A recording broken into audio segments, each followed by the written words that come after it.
Bom dia. Jeremias 16, livro de Jeremias, capítulo 16. Então a palavra de Deus veio a mim dizendo: não tomes para ti mulher em casamento, nem tenha filhos e filhas nestas terras, porque assim diz o Senhor a respeito das mulheres que forem suas mães e dos homens que forem seus pais. Eles morrerão de enfermidades horríveis. Ninguém planteará por eles. Não serão sepultados, mas servirão de esterco para o solo. Perecerão ao fio da espada e pela fome, e os seus cadáveres serão alimentados das aves e dos animais. Porque assim diz Deus: não entre em uma casa enlutada, não vás ali lamentar, e não lhes apresente o teu pesar, porque eu irei retirar a minha paz, o meu amor leal e a minha compaixão deste povo, assevera o Senhor. Então a palavra de Deus, agora Deus vem a Jeremias falando: olha, não é para você casar, não tome nenhuma mulher aqui, não case, né? Ou seja, Deus determinou que ele permanecesse solteiro, porque ele diz: todo esse povo vai perecer. Essas mulheres vão morrer de fome, vão morrer na violência da espada, na guerra, vão para o cativeiro, vão morrer de enfermidade, tanto as mulheres quanto os homens. Para evitar este sofrimento, essa dor que Jeremias poderia passar, falou: olha, não casa não, porque eles todos vão perecer. Então, entre outras coisas, nós vemos que o profeta de Deus recebeu uma missão, uma incumbência de ficar só. Falou: olha, você vai ficar só, vou proteger você. Não casa. Não casa, porque este povo vão perecer. E mais, quando existir mortes, não importa se é um parente, se é um amigo, quem quer que seja, não vai entrar em uma casa para estar curtindo luto, né, ou participar de enterro, de nada, porque esse povo, eles vão ser destruídos. Eu estou tirando o meu amor fiel, estou tirando a minha caridade, estou tirando a minha misericórdia, estou entregando esse povo para ser destruído. Não é para você ir em velório de ninguém, não importa quem seja, e nem casa. Você vê uma sentença dura que Deus está dando. Uma sentença dura para Judá, para Jerusalém, uma sentença também até dura para o próprio profeta. Falou: não, você não pode casar, não. E da mesma maneira acontece hoje. Deus está o tempo todo nos enviando a palavra dele. Falou: olha, se vocês não consertar, vai vir morte. Naquele tempo, as pessoas as que sentiam até mais a morte, porque era uma morte física. Hoje nós vivemos a morte espiritual. Naquela época era destruição total, a pessoa morria, Deus matava ali mesmo. Hoje a nossa morte é espiritual. As pessoas aprontam, fazem todo tipo de coisas erradas aqui, depois perde a salvação. Então, quando nós entendemos de não viver de acordo com a palavra de Deus, agimos na rebeldia da palavra dele, com certeza nós vamos padecer. Com certeza nós vamos sofrer isso por toda a eternidade. E não tem desculpa. Não tem como nós nos apegar. Não vou apegar a Jesus, não. Hoje Jesus que é o advogado, hoje Jesus que é o defensor, hoje Jesus que é o intercessor, amanhã ele será o juízo. Ele é o juízo. Ele que vai nos condenar. É ele que vai nos mandar para o inferno. Ele que nos vai mandar para o sofrimento eterno. Não tem desculpa. Ele hoje é o melhor dos advogados. Amanhã será muito melhor como juiz. Existe um caso que eles contam muito pelo mundo afora. Diz que existia aconteceu nos Estados Unidos, um rapaz que tinha matado uma pessoa, foi preso. E ele contratou então um advogado, o melhor advogado. Esse advogado fez de tudo e conseguiu dar ele a liberdade, conseguiu a liberdade para ele, foi absolvido. Passado outro tempo, esse rapaz voltou a delinquir, voltou a cometer novamente outro crime. E mandou procurar esse advogado para contratá-lo e não conseguiu de maneira nenhuma. Aí contratou um outro e vai ao julgamento. E no julgamento, então, quando ele está ali para ser sendo julgado, ele bate os olhos e olha e reconhece o juiz. O juiz que estava ali era aquele advogado que tinha defendido ele anteriormente. Ele relaxou, ele ficou tranquilo, falou, não, agora eu não estou bem. Ele me conhece, eu vou ser absolvido. Mas ao contrário, o juiz deu uma pena, uma sentença severa. Ele disse, mas eu não entendi, aquele crime estava comprovado, que o senhor sabia que eu tinha matado, o senhor me absolveu, e esse agora eu não tenho certeza, o senhor me condenou? Ele falou, porque naquela época eu era advogado, agora eu sou juiz. Da mesma forma com Jesus, hoje ele é nosso advogado. Amanhã ele será o juiz. Amanhã ele não vai nos defender. Amanhã não adianta pedir clemência, pedir nada. Ele lança no inferno. É ele que nos condena.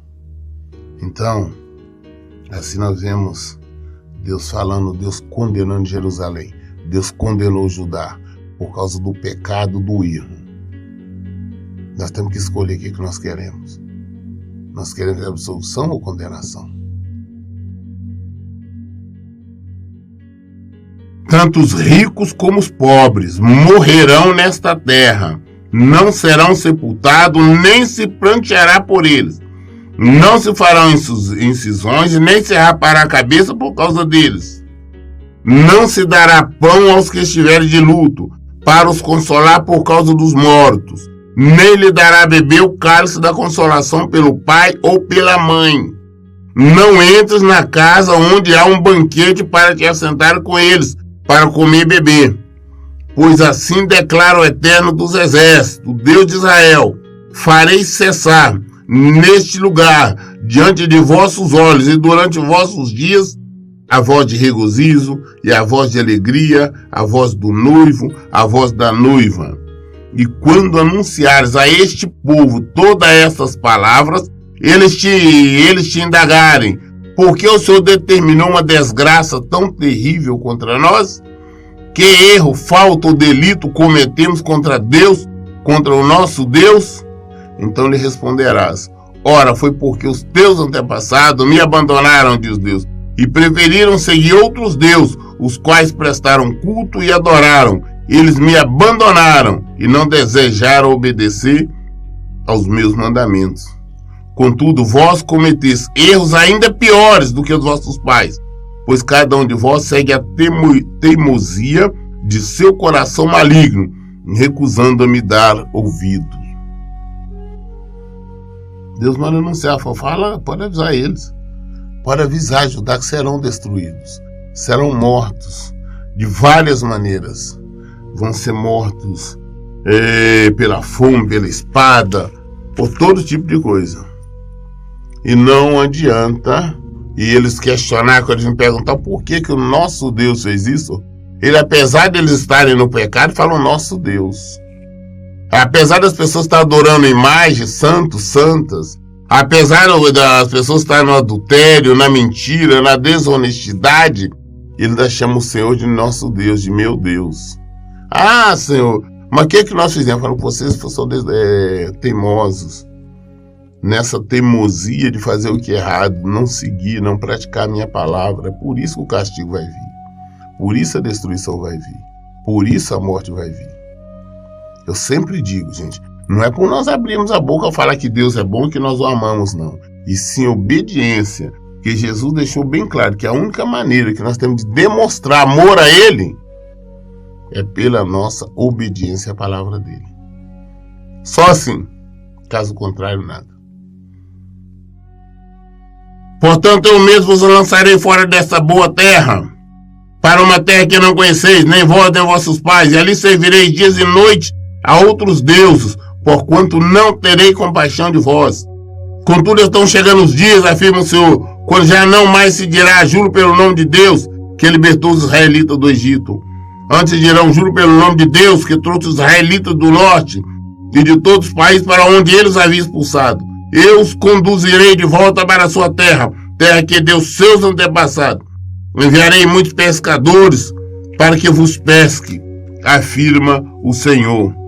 E depois enviarei muitos caçadores para que vos caçem por todo monte e colina e nas fendas das rochas.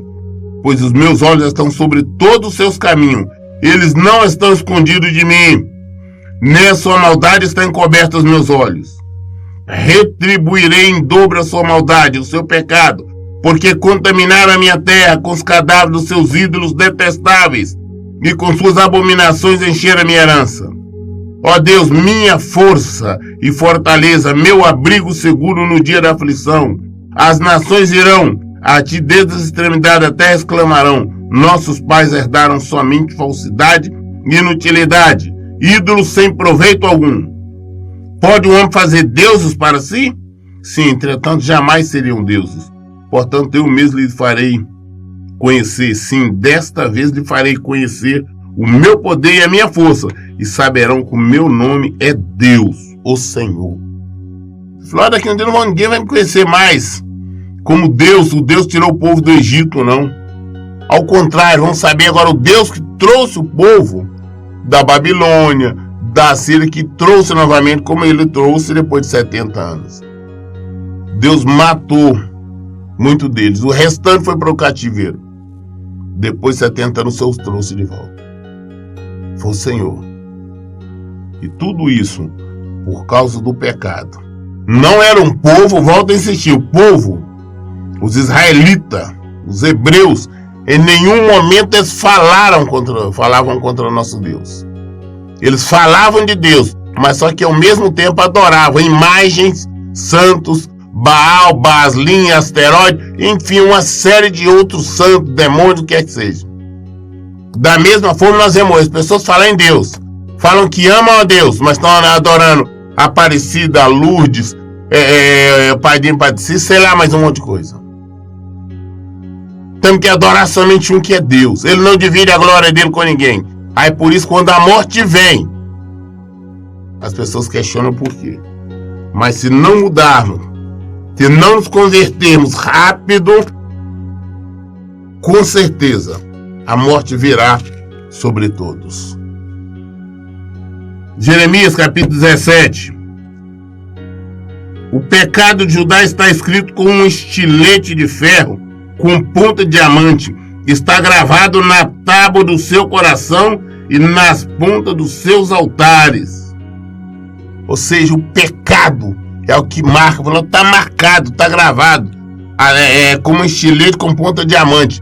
Assim como se usa uma ferramenta com diamante na ponta para cortar vidro, para marcar, ficar uma coisa mais profunda, da mesma forma é o pecado. O nosso pecado está marcado diante de Deus. Não tem como nos esconder, não tem como omitir. A única maneira de fazer isso é se arrependendo e pedindo perdão a Deus. Porque está lá o pecado. Só Deus pode nos livrar dele. Só nos livra se nós nos arrependermos. Seus filhos se recordaram dos seus altares, dos seus postos sagrados, junto às árvores frondosas, sobre os altos montes. Ó monte do campo, os teus bens e todos os teus tesouros darei por presa, como igualmente os teus altos, por causa do pecado em todos os seus territórios. Assim por ti mesmo te privarás da tua herança que te dei, e far-te-ei servir os teus próprios inimigos na terra que não conheces, porque o fogo que se acendesse na minha ira arderá para sempre. Assim diz Deus: maldito é o homem que confia nos homens e que faz da humanidade mortal a sua força e motivação, mas cujo coração se afasta do Senhor. Quando é Deus, não está falando aqui de sexo masculino ou sexo feminino. Está falando do ser humano. Fala maldito, amaldiçoado. É todo ser humano que confia em outro ser humano. De vez de confiar em Deus, confia no ser humano. Eu confio no meu patrão, confio no meu amigo, eu confio no meu filho, no meu pai, na minha mãe. Eu confio muito mais, não, porque eles sempre souberam. Eu tenho que confiar em Deus. Eu sigo a religião dos meus pais. Eu confio no meu pai, eu confio na minha mãe. Porque tem a religião que é do meu avô, do meu bisavô, tem a santinha, o santinho, tem uma série de outras coisas, não vale nada. Você tem que confiar em Deus, é na palavra dele. A nossa confiança não pode ser fundamentada em ser humano. A nossa confiança tem que ser fundamentada em Deus, porque Ele pode tudo. É Ele que move as pessoas, move o coração das pessoas para nos ajudar, para nos socorrer ou para nos perseguir, para nos derrotar, para nos matar. É o Senhor que domina, é o Senhor que comanda. Então é isso que nós temos que entender. Temos que confiar somente no Senhor. Aquele que confia em Deus, ele será como um arbusto no deserto. Não perceberá quando algum bem se aproximar. Pelo contrário, morará nos lugares mais áridos do deserto, em terra salgada e desabitada. Aquele que não confia no Senhor, aquele que confia no ser humano, aquele que confia no homem, é exatamente assim. É um arbusto no deserto. Ele não sabe quando o bem se aproxima ou não. Mora nos lugares áridos, no lugar deserto. Só padece, só sofrimento, só derrota. Mas bendito é o homem cuja confiança está totalmente depositada em Deus, cuja fé está no Senhor. Ele será como uma árvore plantada junto às boas águas e que estende as suas raízes para o ribeiro. Uma árvore que não se afligirá quando chega o calor, porque as suas folhas estão sempre viçosas. Não sofre de ansiedade durante o ano da seca, nem deixará de dar o seu fruto. Olha, aquele que confia no Senhor é como uma árvore na beira ali de um rio, de um riacho, que não faz diferença se existe seca ou não, porque as raízes estão ali tomando aquela água do riacho, então ela sempre está uma árvore bonita, uma árvore frondosa, dá fruto na época certa, uma bonita árvore. Agora, quem não confia no Senhor está comparando uma árvore lá no meio do deserto, que não tem nada, só vive calor, sol, se destruindo, secando até morrer. Nós temos que aprender a depositar nossa confiança só em Deus. Saber que dele que vem o nosso socorro. Saber que é dele que vem toda e qualquer resposta. Ora, não há nada mais enganoso e irremediável do que o coração humano. A sua doença é incurável. Quem é capaz de compreendê-lo? As pessoas têm que falar, não, eu sinto no meu coração. Você não sente nada, não é um negócio de preocupar com o negócio de sentir o coração, não. O meu coração diz, o meu coração mostra. O coração, ele é enganoso. É mentiroso porque é carne. É a nossa carne, é as nossas emoções. Nós temos que andar em espírito, igual Paulo fala, andar em espírito. E não satisfazeis a vontade desenfreada da carne. Não satisfazeis a concupiscência da carne, a nossa vontade carnal. Nós temos que atender ao Senhor, andar em espírito. Não é porque eu estou sentindo não, mas o que a palavra de Deus diz, o que Deus diz, é isso que nós temos que saber, é isso que nós temos que obedecer, é por ali que nós temos que seguir. Não, mas eu sinto que isso pode acontecer. Eu não sinto nada que pode acontecer, eu deixei de acontecer. Eu sei da palavra de Deus. Eu tô com medo. Eu não tenho medo, eu confio no Senhor. Mas fulano, Bertrano me disse isso, me disse aquilo. Não interessa o que disseram, interessa o que Deus diz. Não, mas porque um pastor, uma pastora, um irmãozinho falou isso, aquilo, e na palavra, o que a palavra diz, o Senhor fala pela palavra. Se esse homem, essa mulher, quem quer seja, falou, se está de acordo com a palavra, glória a Deus. Mas se não está, não adianta. Não confie em sentimentos das pessoas. Eu sonhei com você, eu estou com mau pressentimento. Que mau pressentimento que nada. Confie no Senhor, confie na palavra de Deus, ande em espírito. Isso que é necessário. Eu, Senhor, sondo profundamente o coração, examino a mente dos homens, a fim de entender cada pessoa de acordo com a sua atitude, conforme as suas obras. Como a perdiz choca os ovos que não pôs, assim aquele que ajunta riqueza por meio injustos. Na mente de sua vida, elas abandonarão. Na metade de suas vidas, elas abandonarão. E no fim, ele acabará como um tolo. O único que conhece os nossos corações de verdade é Deus. Ele sonda, ele examina os nossos corações. Ele sabe tudo que nós pensamos, tudo que nós desejamos, tudo que nós queremos. Às vezes o próprio coração engana nós mesmos. Nós somos iludidos pelo nosso próprio coração. Mas com Deus não. Ele sabe tudo. Então vamos confiar nele. E a palavra diz, mas eu sinto ou não sente. Vamos pelo que o Senhor sabe, ele já nos disse. Um trono de glória enaltecido desde o princípio é o lugar do nosso santuário. Ó Deus, esperança de Israel, todos aqueles que te deixam serão humilhados. O nome dos que se apartam da tua pessoa será escrito no pó, porquanto desprezaram o Senhor, a fonte de água viva. Cura-me, ó Deus, e serei curado. Salva-me e serei salvo, pois tu és aquele a quem eu adoro e louvo. Só o Senhor tem poder para nos curar, para nos libertar, para nos transformar, para nos modificar, fundamentalmente para nos abençoar. É confiar nele, não em ser humano, não em objetos, não em nada, mas somente no Senhor, porque a resposta vem dele. Então nós temos que aprender a entregar nas mãos dele, entregar tudo nas mãos do Senhor e confiar, porque ele fará o melhor para nós. Ele sabe o que é melhor, não nós. Nós não sabemos o que é melhor para nós mesmos. Nós somos como criança, só como bebê. Assim como o bebê não tem noção, não sabe o que é melhor para ela, nós também não, mas o Senhor sabe. Então deixamos, assim como uma criança deixa ser guiada pelo pai, pela mãe, nós também temos que se permitir ser guiados por Deus. Aos que vivem dizendo, onde está a palavra de Deus, que ela se cumpra, mas não insisti eu contigo para que afastasse a desgraça. Tu sabes que não desejei o dia do desespero, sabes o que saiu dos meus lábios, pois está diante de ti. Não seja motivo de pavor para mim, tu és o meu abrigo e refúgio seguro no tempo da angústia e da adversidade. Que os meus perseguidores sejam envergonhados, mas que eu seja poupado, que eles sejam terrorizados, mas não eu.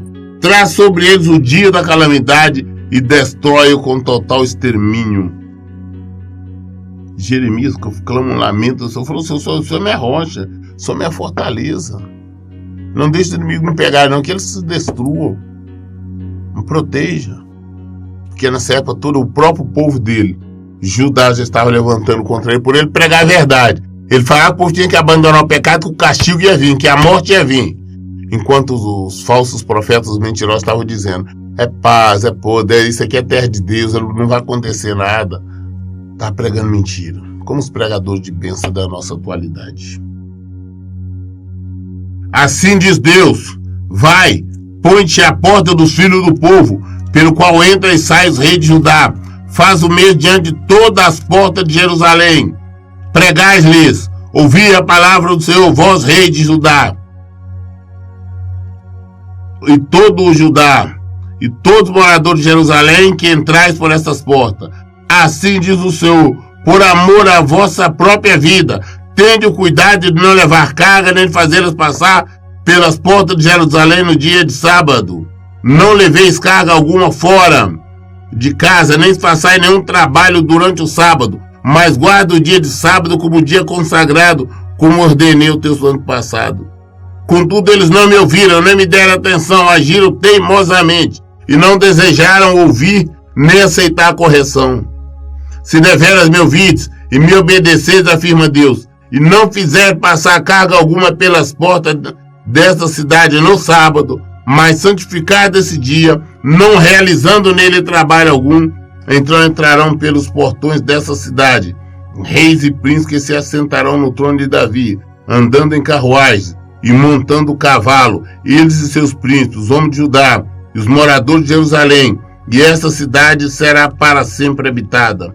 E virão da cidade de Judá, dos arredores de Jerusalém, da terra de Benjamim, da planície e da região montanhosa e do sul, levando a carga de Deus, holocausto, sacrifício, oferta de cereais e incenso, além de sacrifícios de ações de graça.